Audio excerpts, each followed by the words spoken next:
High, আসসালামু আলাইকুম। রাস্টার এবং ভেক্টর গ্রাফিক্স এর পার্থক্য কি, কখন কোনটি প্রয়োজন সেই বিষয় নিয়ে আলোচনা করব। কম্পিউটারে ছবি আঁকা বা ছবি তৈরির জন্য ব্যবহৃত হয় কম্পিউটার গ্রাফিক্স। আর এই কম্পিউটার গ্রাফিক্স হতে পারে রাস্টার অথবা ভেক্টর। ছবির গুণগত মান, কাজের ধরন এবং কম্পিউটার মেমোরি এসব ফ্যাক্টর বিবেচনায় গ্রাফিক্সের মধ্যে পার্থক্য রয়েছে। আজকে আমি রাস্টার এবং ভেক্টর গ্রাফিক্সের পার্থক্যকারী বিষয়গুলো আলোচনা করব এবং সেই সাথে জানাবো রাস্টার এবং ভেক্টর গ্রাফিক্সের কোন গ্রাফিক্স আপনি কখন ব্যবহার করবেন। তো বন্ধুরা, এসব বিষয়ে জানতে হলে সম্পূর্ণ ভিডিওটি মনোযোগ সহকারে দেখুন।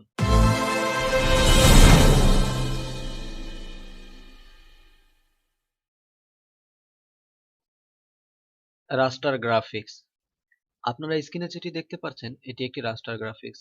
এটি কিন্তু পিক্সেল নিয়ে গঠিত। আমরা ক্যামেরা বা স্ক্যানার থেকে যে সকল ছবি পাই সেগুলোই হচ্ছে রাস্টার গ্রাফিক্স। যখন আপনি একটি রাস্টার প্রোগ্রাম ব্যবহার করবেন তখন আপনি ঠিক কাগজে পেইন্ট করার কাজটাই করে থাকেন। যেমন কাগজে ছবি আঁকার সময় একটি পেইন্টিং ব্রাশকে রঙের মধ্যে ডুবানো হয়। রাস্টার ইমেজে এক রং থেকে আরেক রঙের রূপান্তরের জন্য রঙের সংমিশ্রণ খুব সহজেই করা যায়। কম্পিউটার গ্রাফিক্সের প্রথম দিকে ব্যবহৃত গ্রাফিক্স হচ্ছে রাস্টার গ্রাফিক্স। অসংখ্য পিক্সেল বা বিটম্যাপ নিয়ে রাস্টার ইমেজ তৈরি হয়, ফলে ফাইল সাইজ বড় হয়। এতে ছবির রঙের ভিন্নতা থাকলেও জুম করে বা কাছে থেকে দেখলে ছবির কোয়ালিটি নষ্ট হয় বা অস্পষ্ট দেখা যায়। তো দেখুন, স্ক্রিনে থাকা শেপটি যদি আমি বড় করি তাহলে বুঝতে পারবেন যে এটি রাস্টার গ্রাফিক্স। এই দেখেন, ছবিটি আমি যত জুম করতেছি অতই ফেটে যাচ্ছে। ফেটে যাচ্ছে মানে এই যে দেখেন এখানে যে চতুর্ভুজ আকারের চিহ্নগুলো দেখা যাচ্ছে এগুলোই হচ্ছে পিক্সেল। আমি প্রথমে বলছিলাম যে রাস্টার গ্রাফিক্স পিক্সেল আকারে কাজ করে। তো এটা দেখেন, আমি যদি একটা আমার গ্যালারি থেকে একটা ছবি নেই তাহলে বুঝতে পারবেন যে রাস্টার গ্রাফিক্স এবং ভেক্টর গ্রাফিক্স এর পার্থক্য। ধরুন আমি এই ছবিটা নিলাম, এই ছবিটা আস্তে আস্তে জুম করি, দেখেন এই দেখেন ছবিটাও ফেটে যাচ্ছে। এটা হচ্ছে রাস্টার গ্রাফিক্স। রাস্টার গ্রাফিক্স এর কমন কিছু ইমেজ ফরম্যাট আছে, যেমন ধরুন জেপিইজি, গিফ, পিএনজি, এগুলোই রাস্টার গ্রাফিক্স এর কমন ফরম্যাট। রাস্টার গ্রাফিক্স এর পার্থক্যগুলো: রাস্টার গ্রাফিক্স তৈরি হয় পিক্সেলের উপর নির্ভর করে।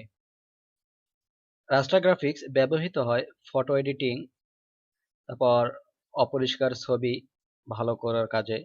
তারপর রাস্টার গ্রাফিক্স এর কোয়ালিটি মেনটেন হয় রেজুলেশন এবং ডাইমেনশন দ্বারা। রাস্টার গ্রাফিক্স যে কোনো কালার মিশ্রণ ঘটিয়ে ইমেজ তৈরি করতে সক্ষম। রাস্টার গ্রাফিক্স এর অসংখ্য বিটম্যাপের জন্য এর ফাইল সাইজ বড় হয় এবং কম্পিউটার মেমোরিতে বেশি জায়গা দখল করে। রাস্টার গ্রাফিক্স পেইন্টিং এর জন্য উপযোগী। রাস্টার গ্রাফিক্স এ খরচ তুলনামূলকভাবে কম। রাস্টার ইমেজকে ভেক্টর ইমেজে রূপান্তর করা একটি জটিল ও কঠিন প্রক্রিয়া। রাস্টার গ্রাফিক্স এর ফাইল টাইপ হচ্ছে জেপিইজি, গিফ, পিএনজি, বিএমপি ইত্যাদি। আর রাস্টার সফটওয়্যারটি হলো ফটোশপ, জিআইএমপি ইত্যাদি। এগুলোই হচ্ছে রাস্টার সফটওয়্যার। ভেক্টর গ্রাফিক্স: কম্পিউটারে অনেক ছবি তৈরি হয় রাস্টার অথবা ভেক্টর গ্রাফিক্সে, এবং দুটো ছবি প্রায় একই দেখায় শুধুমাত্র কালার ব্লেন্ড ছাড়া। অর্থাৎ রাস্টার ইমেজে বিভিন্ন রঙের সমন্বয়ে একটি রঙের সাথে আরেকটি রঙের অস্পষ্ট সংমিশ্রণ হয়।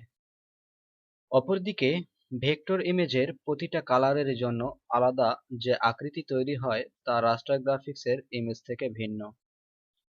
কিছু ভেক্টর প্রোগ্রাম আবার একটি আকারের মধ্যে কালার গ্রেডিয়েন্ট তৈরি করে, তবে সেটা আসলে রাস্টার গ্রাফিক্সের ইফেক্ট থেকেই নেওয়া।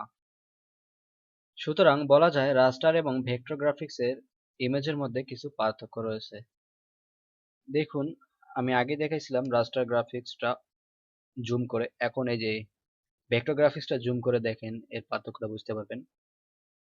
আমরা যদি রাস্টার গ্রাফিক্স যেটা আছে ওইটা যতই জুম করব অতই ফেটে যায়, বা ও যে পিক্সেল নিয়ে গঠিত সেই পিক্সেল গুলো দেখা যায়।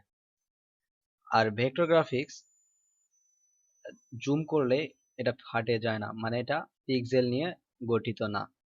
দেখেন আপনার ইচ্ছা মতো আপনি জুম করতে পারবেন, কোনো ফেটে যাবে না। এটাই হচ্ছে ভেক্টর গ্রাফিক্স। ভেক্টর গ্রাফিক্সের পার্থক্য: নির্দিষ্ট লাইন বা রেখার উপর ভিত্তি করে তৈরি হয় ভেক্টর গ্রাফিক্স। বিভিন্ন প্রাতিষ্ঠানিক লোগো, ড্রয়িং, বিলবোর্ড, ব্যানার, তারপর ইলাস্ট্রেশন তৈরিতে ভেক্টর গ্রাফিক্স ব্যবহৃত হয়। ভেক্টর গ্রাফিক্সের ব্যাপকতা হলো অসীম আকার পরিবর্তনযোগ্যতা। ভেক্টর গ্রাফিক্সের রাস্টার গ্রাফিক্সের সাহায্য ছাড়া কালার ব্লেন্ডস বা মিশ্রণ ইমেজ তৈরি সম্ভব নয়। ভেক্টর গ্রাফিক্সের ফাইল সাইজ ছোট, কারণ এটা লাইন বা রেখার সাহায্যে গাণিতিক ফর্মুলা ব্যবহার করে কাজ করে। ভেক্টর গ্রাফিক্সের ব্যবহার হচ্ছে এটা ড্রয়িং এর জন্য উপযোগী। ভেক্টর গ্রাফিক্সে রাস্টার গ্রাফিক্সের তুলনায় খরচ বেশি হয়।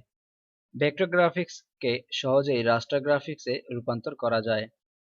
ভেক্টর গ্রাফিক্স ফাইল টাইপগুলো হলো এসভিজি, সিডিআর, এএল, পিডিএফ ইত্যাদি।